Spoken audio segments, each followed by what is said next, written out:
वायरियाणं नमो वज्रायाणं नमो लोये सविषाहुणम् ऐसो पंच नमो यारो सजता वक्तनाशनो मंगलालम चे सर्वे सिंह परमं हवै मंगलम। लोग अपना विषय चल रहा है कर्म सिद्धांत। वो भाभी आपका क्लियर हुआ? मीना भाभी मेरे ख्याल से नहीं तो हो गया है ना, लेकिन हाँ पता नहीं, लेकिन कह नहीं सकते कब समझ में आता है। जब समझ में आता है तो अपने आप आ जाता है समझते रहो। उसके बाद भाई साहब ने भेजा था ना, तो फिर मैंने उसमें भी जो मुझे समझ में आ रहा था मैंने लिख के भेजा था, डाला था। उसमें मेरे को कुछ दिखे, मेरे को स्पष्ट समझ में ही नहीं आ रहा था क्या लिखा था, मेरे को देखा नहीं था, बहुत छोटा छोटा रहता है ना। वो तो बड़ा हो जाता है, उसको तो जूम कर लो तो बड़ा हो जाता है ना वो। मैं निशु से बोला था, निशु बोल रही मम्मी मेरे को अभी नहीं दिखा, ये डांखड़ा मार देती है। मैंने कहा मेरे को तो नहीं दिख रहा, मैंने तू पढ़ के सुना, तो बोलती मेरे को नहीं दिख रहा। क्या लिखा था आपने? क्या आश्रम और लिखा था? पंच तत्व के बारे में ही लिखा था, उन दोनों का वो लिखा था, अंतर लिखा था दोनों का, आश्रम और बंध तत्व। हाँ मेरा एक क्वेश्चन है आज। हाँ बोलो। हमें जैसे अपन निरंतर आश्रय और बंध काफी ऐसे मिलते जुलते से लगते हैं, तो निरंतर के मतलब प्रैक्टिकल लाइफ में पूछ रहे हैं, डेली लाइफ में अब अपने को वॉच करते हैं तो इतने विचार चलते हैं, कभी अच्छे भी रहते कभी बुरे भी रहते, ये आ रहे जा रहे, मतलब एक स्क्रीन जैसे। कई बार तो प्रभावित भी होते, कई बार देखते रहते, तो इनमें से कितनों का हम बंद कर पाते हैं? कैसे जाने कि हम बंद कर रहे हैं कि आश्रय है, मतलब अपने अंदर में। देखो 24 घंटे, अभी मैंने उसको, तुम लोगों ने इसका मतलब पढ़ा नहीं है, बड़े अच्छे से मैंने बताया कि आश्रव एक समय का है, प्रति समय हाँ।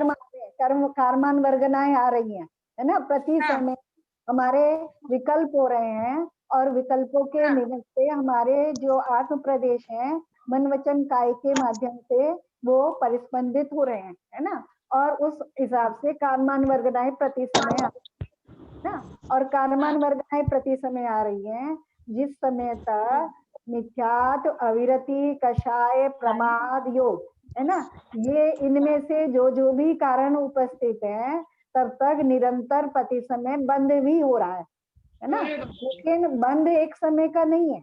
आश्रम तो प्रति समय नया नया है ना, आत्मा के प्रदेशों का जो परिस्पंदन है वो प्रति समय नया है ना, भाव विकल्प हो रहे हैं प्रति समय नए हैं, लेकिन जो बंद है वो कम से कम अंतर मुहूर्त का होता है।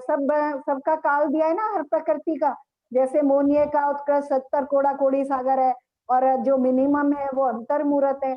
तो सभी कर्मों का जो बंद है वो मिनिमम जो है अंतर मुहूर्त काल है उनका, यानी एक समय से ज्यादा है ना, अंतर मुहूर्त कम से कम अंतर मुहूर्त के लिए बनते हैं। और हमारी अगर हम अपनी बात करें तो जब तक मिथ्यात्व है तब तक तो सारे जो उसके कारण हैं बंद के, सब कारणों से बंद हो रहा है ना, मिथ्यात्व अविरति कषाय और योग, सब प्रमाद कषाय और योग सबसे बंद हो रहा है। फिर इनका जाने का क्रम है, जैसे मिथ्या तो चला जाता है और उसके साथ अनंतानुबंधी चली जाती है, तो उससे संबंधित आश्रव भी रुक जाता है और उससे संबंधित बंध भी रुक जाता है। ठीक है, तो हम तो फिर इतने सारे बंद कर रहे हैं प्रति क्षण। जैसे व्रत ले लिए हैं, व्रत संयम नियम ले लिया है जिसने, अब उसके फिर अविरति से होने वाले और मिथ्यात और अनंतानुबंधी दोनों से होने वाले आश्रव रुक जाते हैं, और आश्रव जितना जितना आश्रव रुकता जाता है उतना उतना बंध भी रुकता जाता है। ठीक है ना, और फिर बंध हमने जब आश्रव तत्व और बंध तत्व पढ़ा था, 7 तत्व पढ़े थे, तो हमने पढ़ा था बंध 4 प्रकार का, है ना, बंध 4 प्रकार का, प्रकृति बंध, प्रदेश बंध, स्थिति बंध और अनुभाग बंध, है ना, 4 प्रकार का बंध पढ़ा था हमने। तो उसमें हमने पढ़ा था कि योग से प्रकृति और प्रदेश बंद होता है, ये आचार्यों ने बहुत जगह लिखा, द्रव्य संग्रह ने भी उस पेज पे यही लिखा है कि प्रकृति योग से प्रकृति और प्रदेश बंद होता है, और कषायों से स्थिति और अनुभाग बंद होता है ना। तो प्रकृति और प्रदेश बंद इतना महत्व नहीं रखते, स्थिति और अनुभाग, अनुभाग यानी अनुभव भी लिखा है आचार्यों ने कहीं कहीं से, यानी फल देने की पावर। जैसे प्रकृति और प्रदेश बंद क्या है, पहले एक उदाहरण लेते हैं, उदाहरण से समझेंगे, चारों बंद को एक उदाहरण से समझेंगे, बस यहीं पे लागू करना, सब जगह लागू नहीं होगा, अगर उसे हम कर्म की 10 अवस्थाओं में लागू करें तो नहीं होगा। जैसे एक बल्ब है ना, एक बल्ब है, उसका आकार कैसा भी है, छोटा आकार है, बड़ा आकार है, लंबा है, चौकोर है, पतला है, मोटा है, कैसा भी है ना, तो उसमें उसका जो आकार है यानी उसमें जितने परमाणु यूज हुए हैं वो प्रदेश है, ठीक है, वो उसके प्रदेश हैं, ठीक है। और प्रकाश करना उसका स्वभाव है, ये प्रकृति हो गई, है ना, प्रकाश करना उसका स्वभाव है, ये उसकी प्रकृति हो गई। अब वो कितने समय तक प्रकाश देगा, है ना, एक दिन तो वो डैमेज हो जाएगा ना, उसकी पावर खत्म हो जाएगी, फ्यूज हो जाएगा एक दिन, तो वो कितने समय तक प्रकाश देगा, ये स्थिति है, ठीक है। और कितना प्रकाश देगा, ठीक है, जैसे एक सामान्य 100 वाट का बल्ब है वो प्रकाश दे रहा है, एक एलईडी है वो 8 वाट का ही उतना प्रकाश दे रही है, तो उस यानी वो उसका अनुभाग हो गया, वो फल देने की शक्ति हो गई, है ना। तो देखो अब जो उसके परमाणु हैं वो प्रदेश हो गए, ठीक है, जो वो है कितने समय, वो प्रकृति प्रदेश, पहले प्रकृति हो गई कि वो क्या काम करेगा, प्रकाश देने का काम करेगा, फिर उसका जो परमाणु है वो उसके प्रदेश हो गए, ठीक है, जितने समय तक प्रकाश देगा वो स्थिति हो गई, और जितना प्रकाश देगा वो उसका फल हो, ठीक है।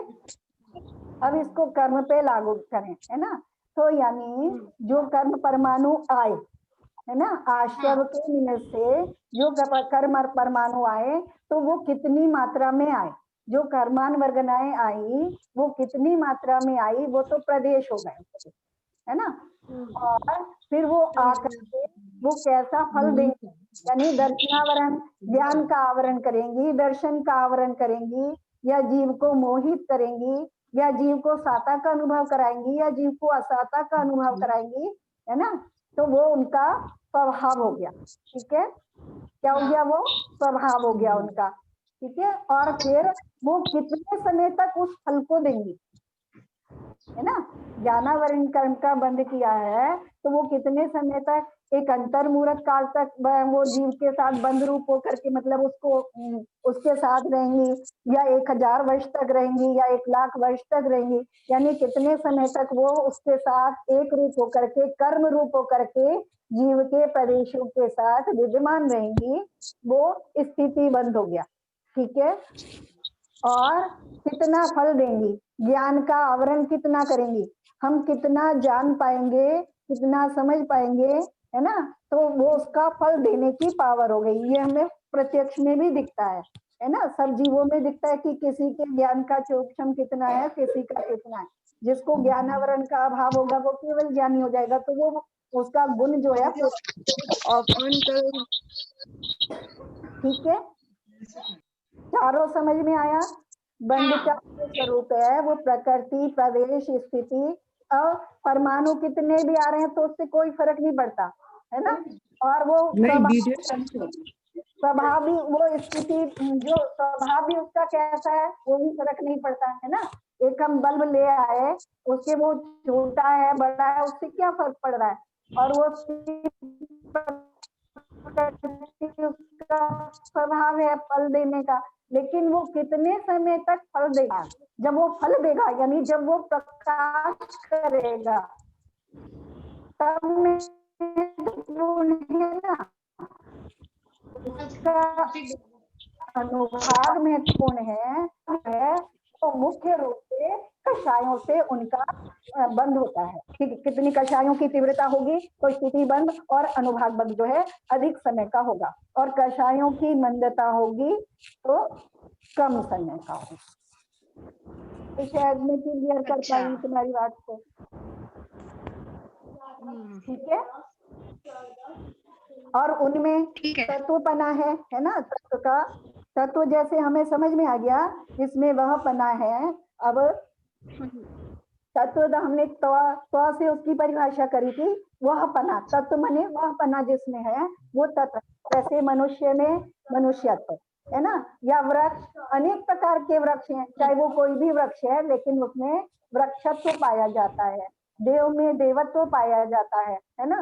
तो जो उनका जो सामान्य भाव है जिसके कारण उनको वो उपमा प्राप्त है, उसको हम तत्व कहते हैं। मान लो जैसे अब उसमें दो चीज है, एक आना और एक बंध रूप होना, ठीक है। एक आने वाला तत्व, एक बंध रूप होने वाला तत्व है। इसको भी हम थोड़ा सा उदाहरण से समझे, फिर कर्मों पे लागू करेंगे तो आश्रम बंध अच्छे से क्लियर हो जाएंगे, ठीक है। जैसे हमारे घर में आटा आता है ना, सबके घर में आटा आता है, तो आटा आ रहा है, अब वो किसी के घर थोड़ा आ रहा है, किसी के घर ज्यादा आ रहा है ना, और किसी के घर मान लो गेहूं का आटा आ रहा है, मक्का का आटा आ रहा है, बाजरे का आटा आ रहा है, चावल का आटा आ रहा है ना। लेकिन किसी भी प्रकार का वो आटा हो, हम उसको क्या कहेंगे, आटा कहेंगे। जो उसमें आटा पना है वो सामान्य पना है, चाहे वो कोई सा भी आटा हो और किसी भी मात्रा में हो, वो आटा पना जो है उसमें वो क्या है, वो सामान्य पना है, वो उसका तत्व पना है, ठीक है।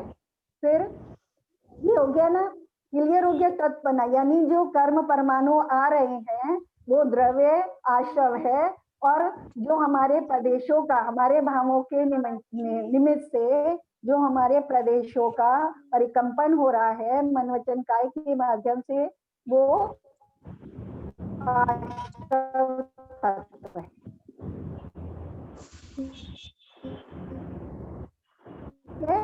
जिसके निमित्त से वो द्रव्य कर्म आ रहे हैं, क्योंकि इंद्रिय जीव का अलग प्रकार का है, दो इंद्रिय का अलग प्रकार का, जितने जितने, और हम सब भी और हमारा भी प्रति समय अलग अलग प्रकार का है, हमारे भाव अलग अलग प्रकार के हैं, और हमारा प्रति समय का परिस्पंदन भी अलग अलग प्रकार का है। तो अलग अलग प्रकार का होने पर भी उसमें एक जो वहपना है उसको आचार्यों ने आश्रव तत्व कहा। प्रति समय आ रहा है, लेकिन अलग होने के बाद भी उसमें जो चीज है, एक कॉमन चीज है, वो तत्व है।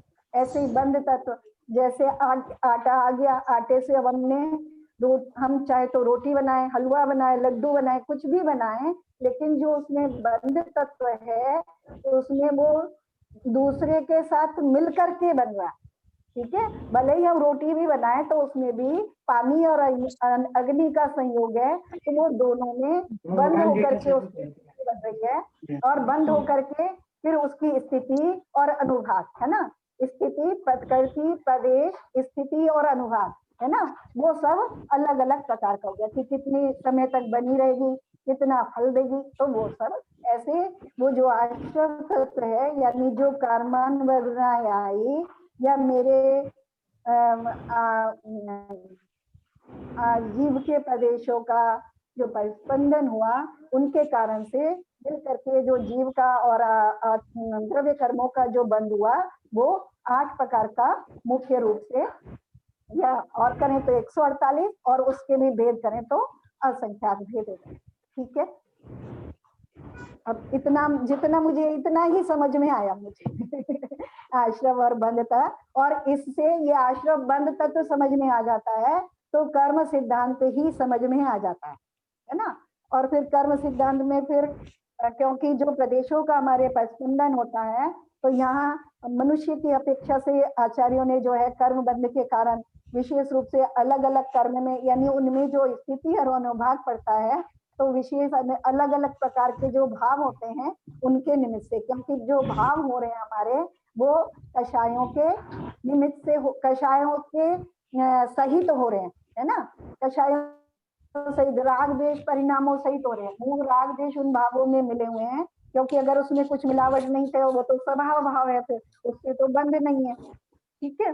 तो ये फिर हमने पढ़ लिए थे कि ज्ञानावरण दर्शनावरण कर्म के बंध के कारण, वेदनीय कर्म के बंध के कारण, तो ये सब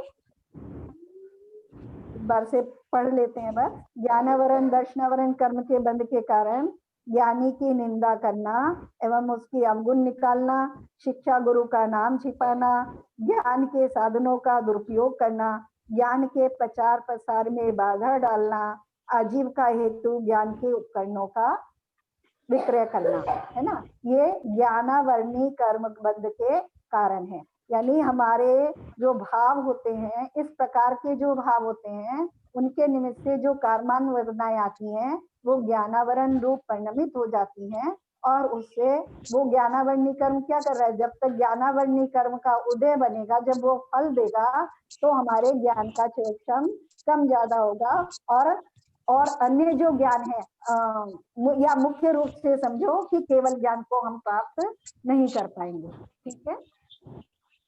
वेदनीय कर्म बंध के कारण सभी प्राणियों पर दया भाव रखना, व्रतियों की सेवा करना, दान देना, कषायों का उत्तम और शांत भाव रखना, उपरोक्त कारणों से साता वेदनी कर्म का बंध होता है। और जो इससे विपरीत जो भाव है हमारे, उनसे असाता वेदनी कर्म का बंध होता है। और जब साता और असाता इनमें से किसी का भी बंध होता है तो वो हमें सुखी और दुखी बनाने रूप फल को देते हैं, और उस फल में फिर हम सुखी और दुखी होते हैं और फिर से नवीन कर्म बंद कर लेते हैं। मोहनीय कर्म के बंध के कारण केवली भगवान, शुद्ध संग, धर्म आदि में झूठे दोष लगाने से दर्शन मोहनीय का बंध होता है, और कषायों की तीव्रता से चारित्र लेने से रोकने में, चारित्र से भ्रष्ट करने से चारित्र मोहनीय कर्म का बंध होता है ना। तो और जब तक ये बंद होता है, मोहनीय कर्म का बंद रहता है, तो मोहनीय कर्म का बंद, जब भी मोहनीय कर्म उदय में रहता है तो वो नवीन बंध का भी निरंतर कारण बना रहता है। आंटी जी एक मिनट, सबका म्यूट कर दीजिए आंटी जी, क्योंकि आपकी आवाज उससे गूंज रही है। आवाज वो ना क्लियर नहीं हो रही आज। हाँ आज तो तब वो आपको खुद ही म्यूट करना पड़ेगा। जब क्वेश्चन करना तभी हेलो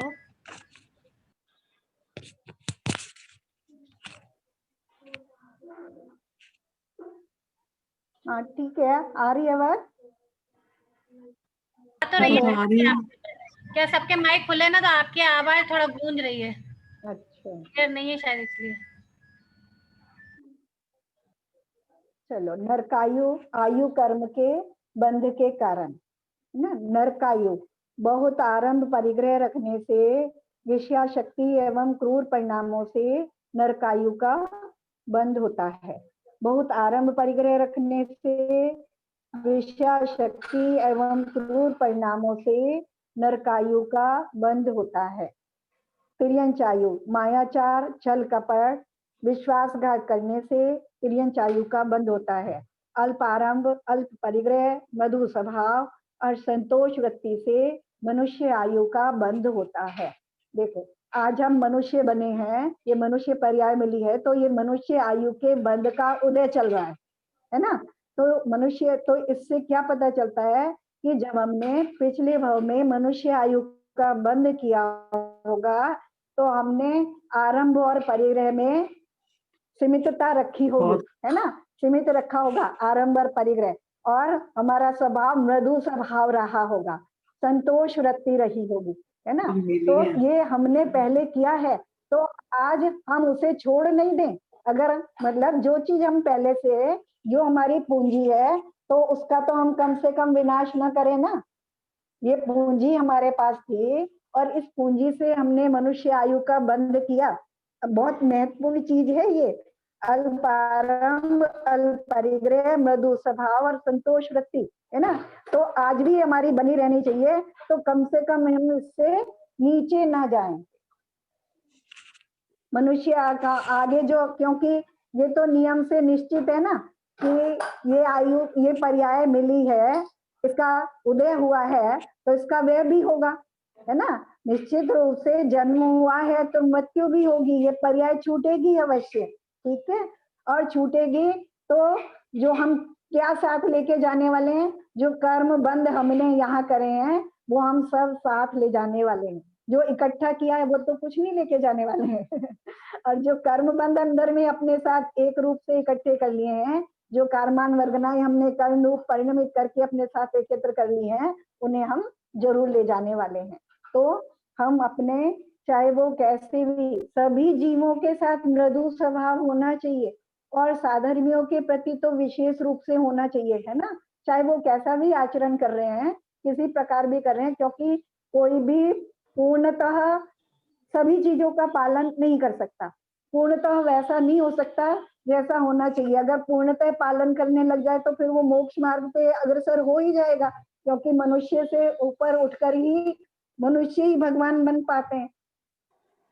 ठीक है, आगे चले। देवायु के आयु कर्म के बंध के कारण संयम तपश्चरण करने से, कषायों की मंदता करने से, दान देने से, अकाम निर्जरा एवं बाल तप करने से देवायु का बंध होता है ना। सम्यक दर्शन नहीं लिया इन्होंने, सम्यक दर्शन भी ऐड कर लेना। आचार्य ने तत्वार सूत्र में सम्यक दर्शन को भी ऐड किया है, क्योंकि जो जब सम्यक दर्शन हो जाए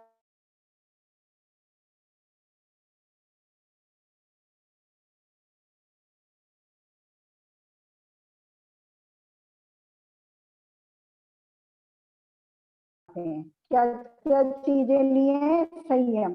संयम हमें सबको अच्छे से पता है, इंद्रिय संयम और पानी संयम और तपश्चरण, है ना, तप करना। यानी तप क्या है, इच्छा निरोधा तप, इच्छाओं को बहुत ज्यादा नहीं बहने देना, अपनी इच्छाओं को कंट्रोल करना। कषाय मंद, कषायों की मंदता हमें समझ में आती है ना, तीव्रता और मंदता तो हमें प्रत्यक्ष रूप से दिखाई देती है। और दान देने से, है ना, क्योंकि जो कुछ भी हमें मिला है, जितना हमें मिला है, जीव के संसार के सब जीवों को वो प्राप्त नहीं है, तो उन अपने में से, अपना उसमें से हम भाग करके, है ना। दान देने का मतलब खाली ये नहीं है कि हमने मंदिर में पैसा दे दिया या कुछ दे दिया, अन्य जीव भी ऐसा भाव करते हैं, जो तिर्यंचित इत्यादि हैं वो भी ऐसा भाव कर पाते हैं। कभी देखना जब कि हम दाना डालते हैं कबूतरों को, तो जब कबूतर दाना खा रहे होते हैं तो दो प्रकार के जीव होते हैं वहां। एक तो ऐसा होगा कि दूसरे को मार मार के भगाता रहेगा कि बस मैं ही खाऊं, और एक अपना सरलता से खाता रहेगा, दूसरे भी खाते रहे तो वो उनको जगह देता रहेगा। तो जीवों के भावों में जो अंतर होता है कि आप भी सुख से रहो, आप भी शांति से रहो, और हम भी सुख शांति से रहें, और जो हमें प्राप्त है उसमें से अगर दूसरे के पास नहीं है, उस प्रकार से अपना उसमें से विभाग करना, है ना। दान देने में तो फिर दान के पात्र इत्यादि वो हमने पढ़े हैं कि उत्तम पात्र, जगन्य पात्र और 4 प्रकार का दान, है ना, वो सब हमने पढ़ा है पूरा। ठीक है, तो और अकाम निर्जरा, अकाम निर्जरा कहते हैं कि कोई कष्ट आने पे जो सम्यक दृष्टि की, सम्यक दर्शन होने के बाद से जो निर्जरा चालू होती है, उसको आचार्यों ने, या तप के माध्यम से, ध्यान इत्यादि के माध्यम से जो निर्जरा होती है वो अविपाक निर्जरा है, यानी बिना फल दिए कर्म की निर्जरा हो जाना, है ना। वो तो हो गया कि बिना फल दिए जो कर्म हमने बांधा था उसने अपना फल नहीं दिया और वो निर्जरित हो गई। वो भी 2 प्रकार से है, उसमें स्थिति निर्जरा भी है और अनुभाग निर्जरा भी है। एक स्थिति निर्जरा होती है कि अपने समय से पहले ही निर्जरित हो गई, और एक होती है अनुभाग निर्जरा होती है कि बिना फल दिए निर्जरित हो गई या थोड़ा में भी आ जाता है ना। एक होती है अकाम निर्जरा। अकाम निर्जरा यानी यहाँ तो हमने पढ़ा स्वाविपाक में कि फल दे करके निर्जरित हो रहा है ना, लेकिन अकाम निर्जरा में क्या है, फल दे के निर्जरा तो कर रही है, लेकिन आगे का वैसा बंद नहीं कर रही है उस प्रकार का, है ना। जैसा फल दे करके निर्जरित हो रही है, जैसे मान लो भूख लगी है, हमें भूख लगी है ना, और खाना नहीं मिल रहा है, खाना नहीं मिल रहा है, भूख लगी है, खाना नहीं मिल रहा है, तो उसमें क्या हुआ कि हम अगर बहुत ज्यादा दुखी हो रहे हैं तो हम नवीन कर्म का बंद कर ले रहे हैं, है ना। और अगर हम दुखी नहीं हो रहे हैं कि नहीं मिला, अभी नहीं मिला, रात हो गई, अब हमें रात को, मान लो शाम को खाना नहीं मिला, मेरा रात्रि भोजन का त्याग है और मुझे शाम को भोजन नहीं मिला, तो या तो उसमें मैं इतना ज्यादा क्लेश कर लूं, औरों के ऊपर क्रोध कर लूं, उनके कारण नहीं मिला, या ऐसा नहीं मिला, ये नहीं मिला, मतलब बहुत तरह से हो करके मैं क्रोधी और दुखी हो जाऊं, है ना। तो वो क्या होगा, वो नवीन बंध में कारण हो गई, उसने अपना फल भी दिया, साथ में और कर्मों ने भी फल दिया, और उसमें मुझे नवीन बंध भी हो गया। और एक अकाम निर्जरा कि ठीक है, अब फल तो उसने दे दिया, उदय आ गया कि मुझे भोजन नहीं मिला, साता वेदनी के उदय से बहुत भूख लगी, और असाता कर्म बंध के उदय से, अंतराय कर्म के बंध के उदय से भोजन नहीं मिला, है ना। अब उसमें मैं समता भाव धारण करूं, अभी सम्यक दृष्टि नहीं हूं, पर मैं समझ गया हूँ, विषय मुझे थोड़े समझ में आने लगे हैं, तो मैं वहां समता भाव धारण करूं कि हर समय 24 घंटे खाते हैं। कभी मीना भाभी ने बताया 24 घंटे खाते हैं, अगर एक दिन नहीं खाएंगे तो मर नहीं जाएंगे, तो दुखी क्या होना। तो दुखी क्या होना। तो ऐसे जब मैंने समता भाव धारण किया, तो वो नवीन बंध में वो जो उदय है वो नवीन बंध में कारण नहीं होता, तो उसको अकाम निर्जरा कहा था। ठीक है। और बाल तप, है ना, बाल तप जो सम्यक दर्शन के बिना जो व्रत नियम संयम होते हैं वो बाल तप कहलाते हैं, लेकिन वो देवायु के बंध के कारण होते हैं। ठीक है, चलो यहाँ तक हमारा हो गया, 4-5 हो गए। अभी आगे पढ़ते हैं, इसमें से अगर किसी को कुछ पूछना है तो पूछें। वैसे तो बहुत सरल सरल है ये सब और सबको मालूम भी है, फिर भी अगर किसी को कोई प्रश्न आ रहा हो तो पूछ सकते हैं। ये जो हमने पढ़ा इसके कारण में प्राणी संयम, एक तो हमने इंद्रिय संयम पढ़ा और एक तप पढ़ा, है ना। तो तप और इंद्रिय संयम काफी कुछ एक सा है ना। हाँ, इसमें भी इच्छाओं का निरोध है, है। उसमें भी इंद्रियों पे कंट्रोल करना, मतलब मन पे कंट्रोल करना, इच्छाओं का निरोध करना। थोड़ा सा अंतर है। संयम पहली स्टेज है, तब उत्कृष्ट स्टेज है। कैसे? संयम में क्या है, इच्छा उत्पन्न तो हो रही है लेकिन हम उसका निरोध कर रहे हैं, उसको संयम यानी साता भाव से उसको कंट्रोल करने का वो कर रहे हैं, है ना, कोशिश कर रहे हैं। ठीक है।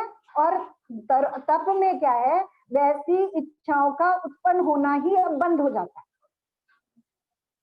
तप के माध्यम से क्या आएगा, मतलब इच्छाओं का होना तो बंद हो गया, फिर तप हम मतलब हम क्या कर रहे हैं? नहीं, हम क्या कर रहे हैं, ये तो एक स्थूल कथन किया आचार्य ने, तत्वार्थ उसमें पढ़ा ना, इच्छा निरोधा तपा, है ना।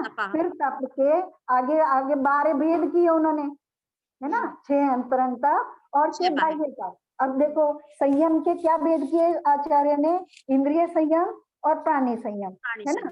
और फिर तप के भेद किए उन्होंने, अंतरंग तप और बहिरंग तप। और जो तप है वो संयम पूर्वक होता है, संयम हो तो तप ना भी हो। ठीक है, संयम हो सकता है, तप नहीं भी हो सकता। संयम हम अपने घर में अभी भी हम इसमें भी धारण कर सकते हैं और तप नहीं भी कर सकते हैं, है ना। अनशन नहीं कर रहे हैं, वो ये उन्नोदर नहीं करिए, वैयावृत्ति नहीं कर रहे, ये नहीं कर रहे हैं, लेकिन हम संयम कर सकते हैं ना। प्राणी संयम 6 काय के जीवों की हम कम से कम हिंसा करें तो ऐसा संयम कर सकते हैं, है ना। नियम ले लें, संकल्प हिंसा के त्याग का नियम ले लें, और अपनी जो हम ये त्याग इत्यादि करते हैं, मान लो रात्रि भोजन का त्याग किया हमने, या किसी एक मान लो मीठे का त्याग किया, रस परित्याग किया, या तो वहां क्या कर रहे हैं हम, वहां भी इंद्रिय संयम कर रहे हैं, है ना। जहाँ भोजन से संबंधित तो वहां रसना इंद्रिय का संयम किया हमने, तो वो फिर और उत्कृष्ट होकर के जो वो संयम अभ्यास में आने लगता है, तो वो तप रूप परिणमित होता है। मतलब प्राणी संयम और जब बहुत बड़ा, मतलब ये इंद्रिय संयम को भी और बढ़ाते जाना, मतलब जो अपनी पत्ती में ही आ जाए। हाँ देखो, प्राणी संयम में पहले क्या होता है, जो पंचम गुणी स्थान वर्ती हैं वो जब व्रत लेते हैं, अनुव्रती है जो, वो केवल त्रस्त जीवों की हिंसा के त्यागी होते हैं, है ना।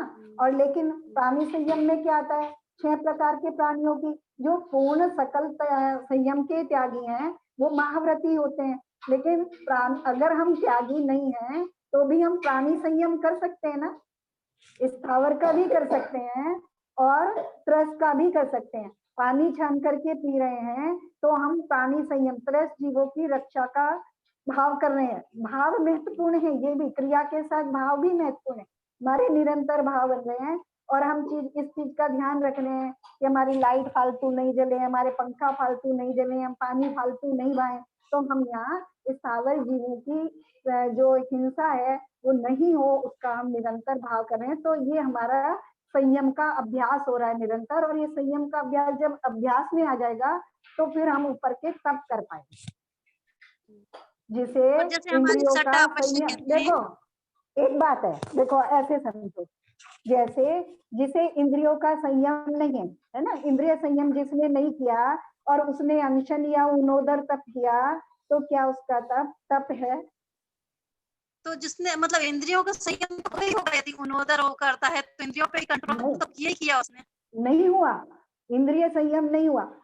देखो मान लो अगर मैंने अनशन या अनशन किया, अनशन ले लो, एक ही चीज ले लो, अगर मैंने अनशन का नियम लिया है ना, अनशन तो क्रोध में भी हो जाता है, अनशन वो वहां लेके बैठते हैं ना, वो नेता लोग अनशन करते हैं, वो भी अनशन कर रहे हैं है ना वहां, तो क्या वो इंद्रिय संयम है उनको?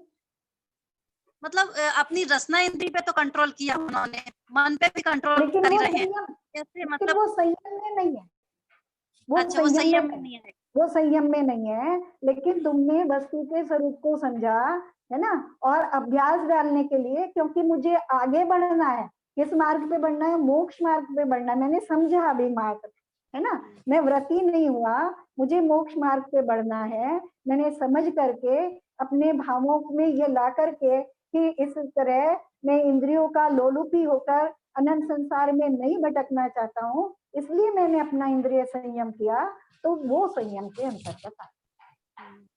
ठीक है ना? और उसी मार्ग पे और आगे आगे बढ़ के वो तप कहलाएगा उसको। हाँ, वो फिर आगे फिर वो तप, तो मान लो आज मैंने एक नियम लेकर के मैंने आलू प्याज का त्याग किया, इसमें बहुत हिंसा होती है, तो मेरा प्राणी संयम हुआ ना, क्योंकि मैंने उसको समझा कि इसमें बहुत हिंसा होती है, इसलिए मैंने, और फिर मैंने अपनी इंद्रिय को भी कंट्रोल किया है ना, अपनी रसना इंद्रिय को भी कंट्रोल किया, मैंने जिस चीज का खाने का भोजन का त्याग किया, जिस चीज का, वहां मैंने अपने इंद्रिय को भी कंट्रोल किया, और वहां जिसमें बहुत हिंसा हो रही है या बहुत स्थावर कारक है, बहुत त्रस कारक है, अभक्ष्य है ना, तो वहां मेरे दोनों संयम हुए, इंद्रिय संयम भी हुआ और प्राणी संयम भी हुआ है ना। लेकिन अभी मैंने नियम इतना बस ऐसे नियम लिया है ना, उसको समझ करके नियम लिया है, तो मेरे उस तरह के, अब क्या होगा, धीरे धीरे मेरे अभ्यास में आ गया, और मुझे अब उन चीजों को, अब शुरू में जब नियम लिया उस समय किसी समय लगता था कि अरे किसी को खाते देख करके विकल्प आया, हाँ अच्छा टेस्ट होता है, आलू का त्याग किया, लेकिन ध्यान आया अरे कोई को आलू की टिक्की खाते देखा तो लगा हाँ आलू की टिक्की टेस्टी होती है, तो अभी मेरा क्या हुआ, तप नहीं हुआ है ना। जब वो मेरी इच्छा उसमें उत्पन्न होना बंद हो जाए, मैंने नियम ले लिया, संयम चल रहा है मेरा है ना, मैं उसका पालन कर रहा हूँ, लेकिन अभी इच्छाओं का निरोध नहीं हुआ है, ठीक है। तो जब वो उससे संबंधित मेरी इच्छा, हमारे सट्टा संयम भी है और तप भी है, हाँ है ना, संयम, तो संयम तो हम मतलब फिर छोड़ के कर सकते हैं, लेकिन तप बहुत कठिन है, हमारा मतलब मन ही उस तरफ न जाए। देखो जब हमारे संयम से नहीं, जो चीज का तुमने संयम लिया, नियम लिया, जब वो तुम्हारे अभ्यास में आ जाती है, तो तुम उसको, मान लो तुमने रात्रि भोजन का नियम लिया है ना, तो संयम हुआ ना, उसमें हिंसा कम हुई, रात्रि भोजन का त्याग होने से जो हिंसा होती तो वो हिंसा नहीं होती है ना, और तुमने अपनी इंद्रियों को भी कंट्रोल किया है ना, कैसा भी देखो, तो अभी लेकिन देख करके मान लो, या भूख की वेदना इत्यादि होने पर पे कोई विकल्प हो जाता है, तब तक असंयम चल रहा है, लेकिन जब हम उसका संकल्प पूर्वक उसका नियम लेकर के बिल्कुल हमारी अब इच्छा ही नहीं होती, तुम कुछ भी खा रहे हो, कैसे भी खा रहे हो, हमें कोई विकल्प नहीं आता कि हम खाएं है ना, चाहे हमें भूख लग रही हो, हमें विकल्प ही नहीं आता, अगर भूख लग रही है तो क्या है, सुबह होने के बाद खा लेंगे ना, कल खा लेंगे ना, क्या परेशानी है, कोई विकल्प नहीं आ रहा है ना, उसका हमें अभ्यास पड़ गया, अब अंदर में विकल्प उत्पन्न नहीं हो रहा है उसका, तो वो तप के अंतर्गत आने।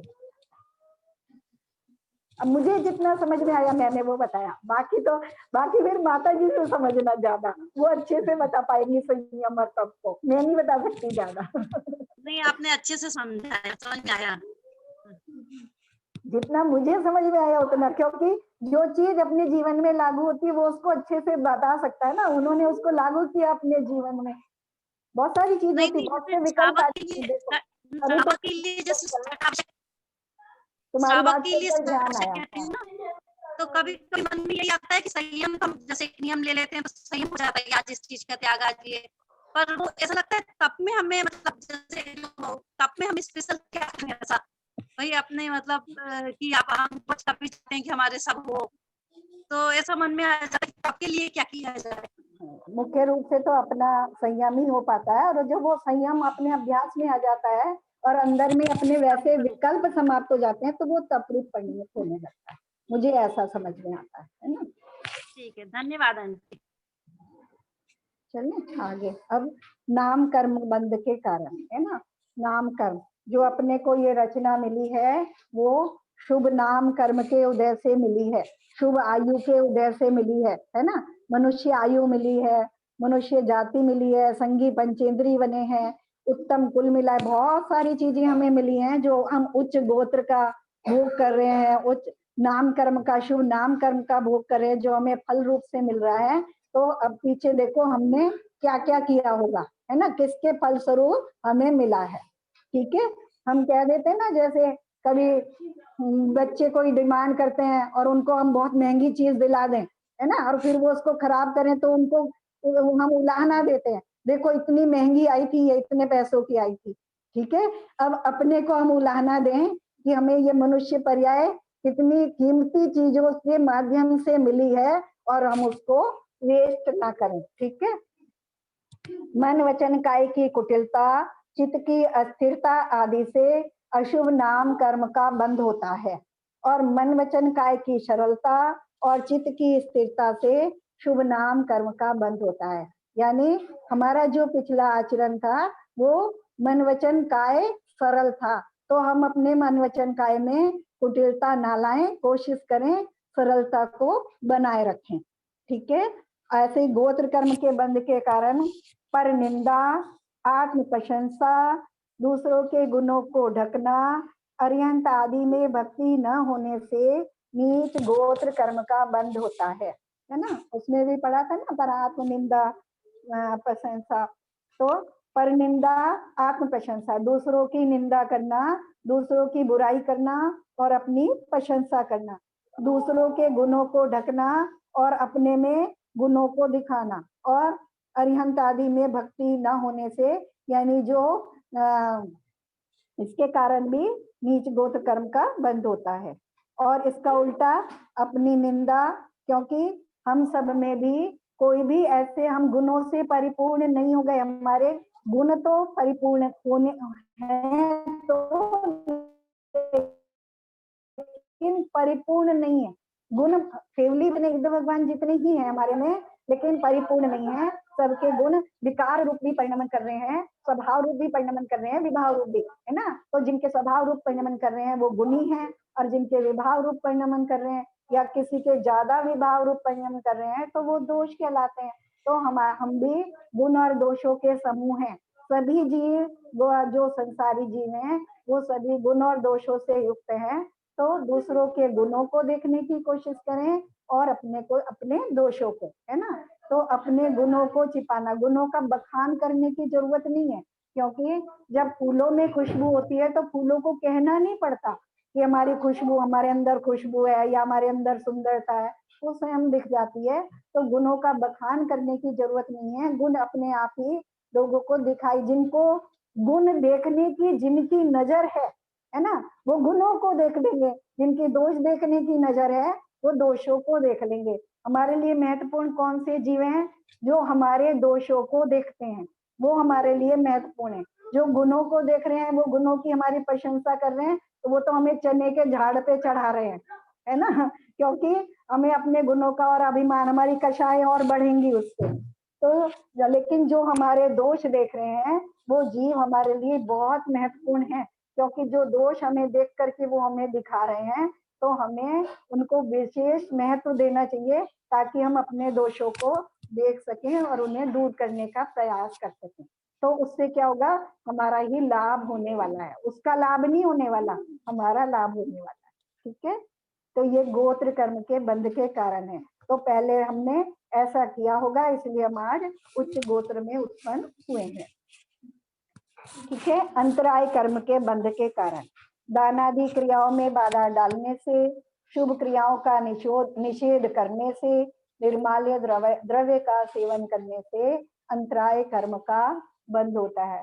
बड़ा महत्वपूर्ण है ये भी कि जो कुछ कर रहा है, अगर कोई ऐसा कार्य कर रहा है जिससे बहुत ज्यादा जीव हिंसा हो रही है या उसका बहुत नुकसान होने वाला है, वो बहुत पतन के गर्त में जाने वाला है, तब तो हम उसके लिए उसको आगाह करें, उसको कोशिश करें कि वो ऐसा काम ना करे। लेकिन जो दाना और कोई कुछ भी कर रहा है तो वो अपने हिसाब से, और विशेष रूप से जो शुभ क्रियाओं में संलग्न है, वहां तो हम कभी भी उसके लिए बाधा उत्पन्न ना करें, उसे कभी आक्षेप ना करें, है ना। और जो चीज हमारी निर्माल्य, क्या जो वस्तु हमारी नहीं है, हमारे उपभोग के योग्य नहीं है ना, उसका तो सेवन करने की कोई आवश्यकता ही नहीं है। तो इससे हम अंतराय कर्म के बंध से बच सकते हैं।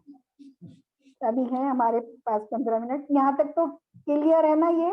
लेकिन ये सरल होने के बाद भी इसको समझना और जीवन में लागू करना बहुत जरूरी है ना। हमें लगता है कि हम क्या कर सकते हैं, हम क्या कर सकते हैं, हमें बहुत प्रश्न उठते हैं कि हम क्या करें, हम क्या करें जो हम अपने जहाँ है हम उससे ऊपर उठ पाए, यानी हमारे अंदर जो हमारे भावों में जो निष्कपटता है, सरलता है, वो आ पाए। तो इस सब को अपने में हम लागू करें, क्योंकि ये सब हमें जो आज मिला है वो भी पहले इस पूंजी के कारण मिला है, तो हम इसको अपनी पूंजी को गंवाने दे, है ना।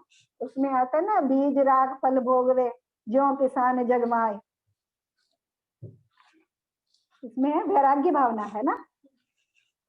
वैराग्य भावना में आता है कि जैसे बीज रख करके किसान फल भोगता है, तो ऐसे जो हम बीज रूप से लेकर के आए हैं, जिस कारण से हम मनुष्य बने हैं, उन सब जो हमारे भाव हैं, जो हमारी क्रियाएं हैं, उनको हम ध्यान में रख करके अपने आचरण को करें। अब इस लेसन में हमारी एक चीज और रह गई है कि कर्म की विविध अवस्थाएं, है ना। या कर्म जो हमने पढ़ लिया कि 8 प्रकार के कर्म होते हैं, 8 प्रकार के हमने कर्म पढ़े, और उन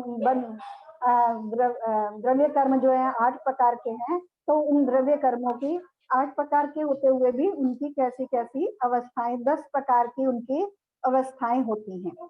कर्मों की जो अवस्थाएं हैं वो 10 प्रकार की होती है। हम बात करते हैं ना, बात करने में हम बहुत बात करते हैं कि बंद हो गया, कर्म का बंद हो गया, कर्म सत्ता में पड़े हैं, कर्म उदय में चल रहे हैं। तो ये सब अवस्थाएं हैं, यानी जो बंद हुआ है, बंद होकर के जो फल बना है, उसकी जो अवस्थाएं हैं, जो उनकी पर्याय है, पर्यायों को ही हम अवस्थाएं कहते हैं, तो वो 10 प्रकार की होती हैं। तो सबसे पहले बंद तो हम सबको समझ में आ गया। सबसे पहली अवस्था है कर्मों की, द्रव्य कर्मों की बंद, है ना। जो प्रकृति बंद, प्रदेश बंद, स्थिति बंद और अनुभाग बंद, वो चारों बंद इसके अंतर्गत आ जाते हैं। तो कर्म परमाणुओं का आत्म प्रदेशों के साथ मिलकर एक चित्र अवगाह रूप होकर के रहना, वो बंद है ना। एक मेक हो जाना, जो कारमान वर्गनाएं आई हैं वो हमारे आत्म प्रदेशों के साथ एकाकार होकर के रह रही हैं, उसका नाम बंध है। फिर उदय, द्रव्य क्षेत्र काल और भाव के अनुसार कर्मों का फल देना उदय कहलाता है। जैसे अभी हमने बात करी थी कि हमारा क्या चल रहा है, मनुष्य आयु का उदय चल रहा है, मनुष्य आयु नाम कर्म का उदय चल रहा है, मनुष्य गति नाम कर्म का उदय चल रहा है, पंचेंद्रिय जाति नाम कर्म का उदय चल रहा है।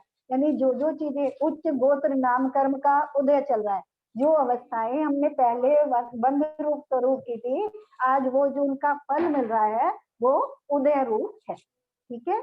उनके निमित्त से जो हमारी आज अवस्था बनी है वो कर्म बंध के उदय रूप है। सत्य, कर्म बंध के बाद और फल देने के पूर्व की स्थिति को सत्व कहते हैं। यानी कर्म आ गए और सत्ता में स्थित हो गए, है ना, और वो जब तक बने रहेंगे, यानी स्थिति बंध, यानी जब तक वो कर्म सत्ता में रहेगा तब तक का क्या कहलाएगा, सत्व कहलाएगा। जैसे आयु कर्म को लें, हम जिस समय हमने आयु बंद किया, पिछले पूर्व भाव में हमने मनुष्य आयु का बंद किया, तो अब जिस समय भी बंद किया था उस समय से लेकर के जब हम मरेंगे उस समय तक हमारा क्या है, उसकी सत्ता है। उस मनुष्य आयु कर्म की सत्ता हमारे प्रदेशों के साथ है। यानी उसके जो निषेक है, वो जो कर्म बन करके जो पुद्गल परमाणु बने हैं, और वो जब से इस आयु कर्म का उदय हुआ है, यानी जब से हमारा जन्म हुआ है, तब से उस मनुष्य आयु कर्म का उदय हुआ है, और तब से उसकी निरंतर निर्जरा हो रही है। ठीक है, और प्रति समय उसके निषेक खिल रहे। तो बाकी जब वो पूरा खिल जाएगा, आयु कर्म पूरा खिल जाएगा, तो उस समय हमारी ये पर्याय छूट जाएगी। तो तब से तब तक रहना वो सत्व कहलाता है, यानी कर्म सत्ता में पड़े हैं, कर्म सत्ता में विद्यमान है, यानी हमारे साथ उनका अस्तित्व है। ठीक है। उदीरना, नियत समय से पहले कर्म का उदय में आ जाना उदीरना कहलाता है ना।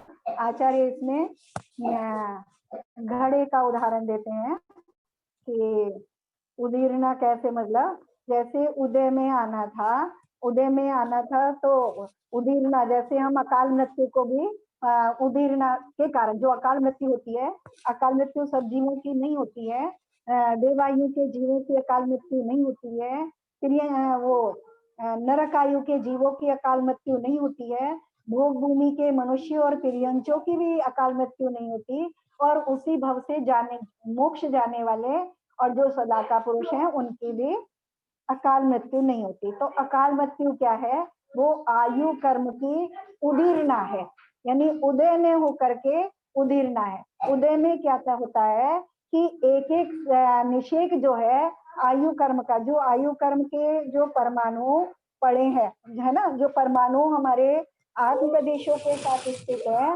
वो एक एक करके प्रति समय में, एक समय में एक निषेक खिलता है। ठीक है, एक ग्रुप उनका खिल जाता है फल दे करके।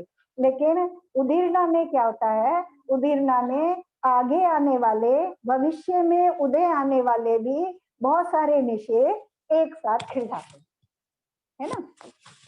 समझ में आए? जैसे घड़े का उदाहरण, जैसे घड़ा है, उसमें पानी भरा है और उसमें टोंटी लगी है ना, टोंटी लगी है, तो उसमें से थोड़ा थोड़ा करके पानी आ रहा है। ठीक है, अगर हम उसमें से, उस पानी में से कोई दूसरा बर्तन भर रहे हैं, तो मान लो उस पानी को दूसरे बर्तन में टंकी के माध्यम से ट्रांसफर होने में 1 घंटा, 2 घंटे या 3 घंटे लगते हैं। या ये ऐसे समझ लो, घड़ा भी छोड़ दो, अपना तो आज बड़ा अच्छा सा उदाहरण है, हमें वो लगी है, ड्रिप लगी है। ठीक है, ग्लूकोज की बोतल चढ़ाते हैं ना मरीज को, ड्रिप लगी होती है ना, तो वो एक, उसमें 1 लीटर की बोतल लगी है, 1 लीटर ग्लूकोज उसमें भरा है, और वो एक एक बूंद करके जा रही है, और वो 3 घंटे में जाती है पूरी, है ना। तो 3 घंटे में, यानी 1 बूंद के बाद 1 बूंद करके वो निरंतर ऐसे उसका उदय हो रहा है, उसकी निर्जरा हो रही है। लेकिन अगर वो 1 घंटे के बजाय या 3 घंटे के बजाय वो 15 मिनट में ही खाली हो जाए, तो वो उसकी उदीरना कहलाएगी। ठीक है, यानी वो परमाणु एक साथ उदय में आकर के खिल गए। कोई आयु लेके आया, मान लो हम आयु बांध के आए थे, 70 वर्ष की आयु लेकर के आ गए थे, और हम 20 वर्ष में ही हमारी मृत्यु हो गई। बांध के आए थे 70 वर्ष की, है ना। अभी हम नहीं जानते, लेकिन केवल ज्ञानी जानते हैं कि हमने पिछले भव में 70 वर्ष की आयु कर्म का बंध किया था, लेकिन अब हमने यहाँ ऐसे कर्म किए और नवीन आयु का बंद कर लिया, उसका उदय आ गया। तो जो हमारे आयु कर्म के परमाणु हैं, वो 20 वर्ष की आयु में ही पूरे के पूरे एक साथ फिर गए और मृत्यु हो गई, तो वो उदीरना कहलाती। ठीक है, बस इतना ही समझ में आता है, तो इतना समझ लो। उत्कर्षण, पूर्वबद्ध कर्मों की स्थिति और अनुभाग में वृद्धि होना उत्कर्षण है। पहले जो कर्म बांधे थे, है ना, अब उनके, उसमें जो पहले बांधे थे प्रदेश और प्रकृति तो पहले से बन गई, वो तो वैसी की वैसी है ना।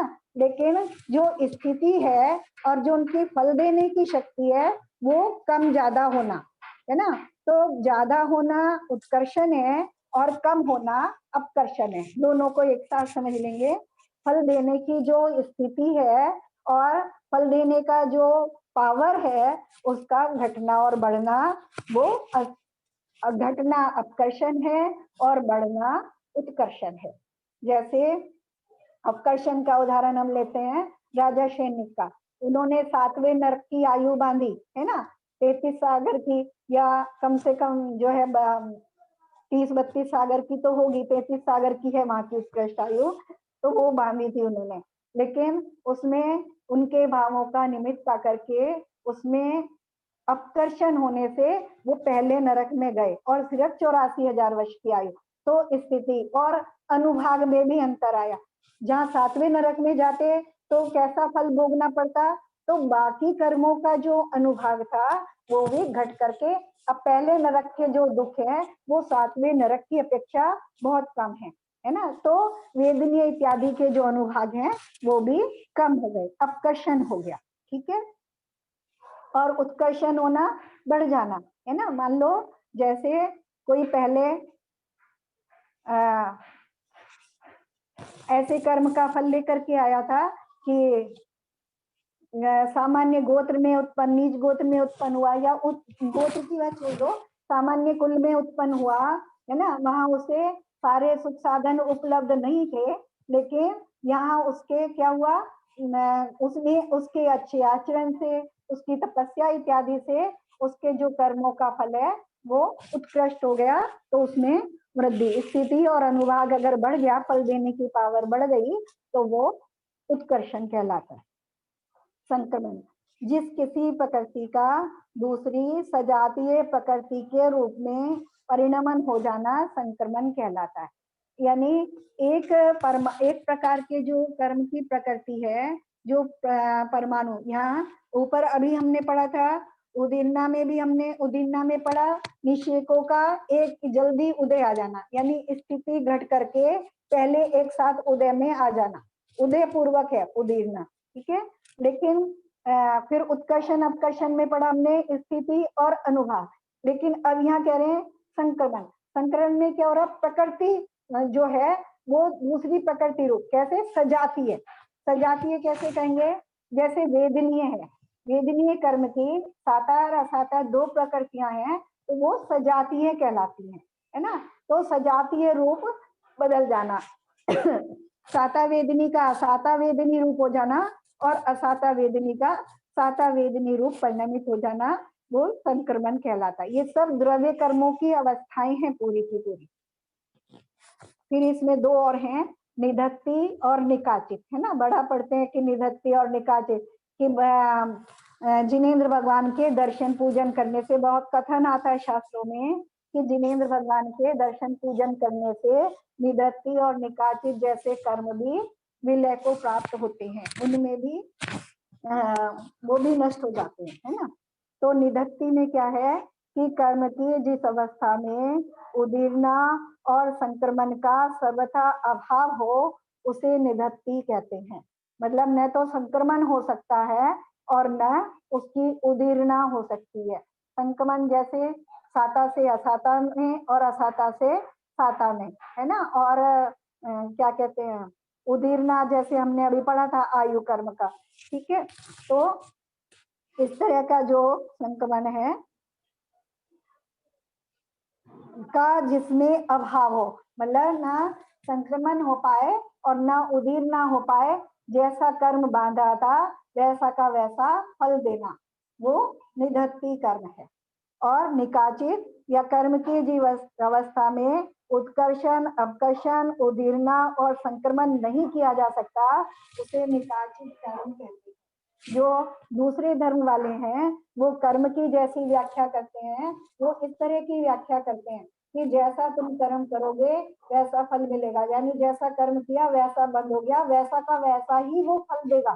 तो वैसे वैसा फल देने वाला जो कर्म है वो निकाचित कर्म होता है, जिसमें ना उदीर्णा होती है, ना अपकर्षण होता है, ना उत्कर्षण होता है, और ना संक्रमण होता है। लेकिन अपने धर्म के जो अपना कर्म सिद्धांत है वो ऐसी व्यवस्था नहीं बताता, वो 10 अवस्थाएं बताता है कि भले ही मैंने आज कर्म बंद कर लिया है, लेकिन उस कर्म बंद का मैं अपकर्षण कर सकता हूँ, उत्कर्षण कर सकता हूँ। और स्थिति और अनुभाग, जब जीव श्रेणी मारता है उसमें निरंतर अनुभाग कंडक, स्थिति कंडक, स्थिति अपसरण कांडक, अनुभाग अपसरण कांडक, ये होते हैं। मतलब ये जो अवस्थाएं होती हैं, यानी जिस तरह से कर्म का क्षय होता है, कर्म का क्षय जो है वो स्थिति और अनुभाग को क्रम से घटा करके ही होता है ना। जो पहले के सत्ता में पड़े हुए कर्म है, नया कर्म आना तो संवर पूर्वक रुक जाता है, नए कर्मों का आश्रम रुक जाता है तो संवर हो जाता है। और जब जीव श्रेणी मानता है, यानी मोक्ष मार्ग में आगे बढ़ता है निरंतर, तो स्थिति और अनुभागों में निरंतर परिवर्तन होता है। तो वो कर्मों की ही स्थिति है। ठीक है, यहाँ हमारा ये विषय पूर्ण हो गया और आज टाइम भी पूरा हो गया। कोई एक आध छोटा मोटा प्रश्न है तो कर लें, नहीं तो फिर अगली बार अगले उसमें पढ़ेंगे हम गुणस्थान।